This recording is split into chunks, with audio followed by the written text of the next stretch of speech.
Godson Public School, Number 6, Surapet Main Road, Thirumal Nagar, Chennai 600099, Tamil Nadu.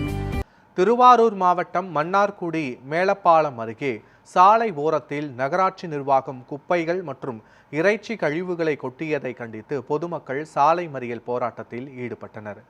கண்ணைநாயர் உள்ளிட்ட பகுதிகளில் வசிக்கும் மக்கள் துர்நாற்றத்தால் கடும் அவதியடைந்து வரும் நிலையில் பல முறை புகார் தெரிவித்தும் நடவடிக்கை எடுக்கப்படவில்லை என குற்றம் சாட்டினர். இதனால் பெண்கள் மற்றும் குழந்தைகளுடன் சாலையில் குப்பைகளை கொட்டி வைத்து மறியலில் ஈடுபட்டனர். தகவல் அறிந்து வந்த காவல்துறையினர் பேச்சுவார்த்தை நடத்தியதை தொடர்ந்து போராட்டம் கைவிடப்பட்டது. இந்த மறியலால் மன்னார்குடி கும்பகோணம் சாலையில் 1 மணி நேரத்திற்கும் மேலாக போக்குவரத்து பாதிக்கப்பட்டது.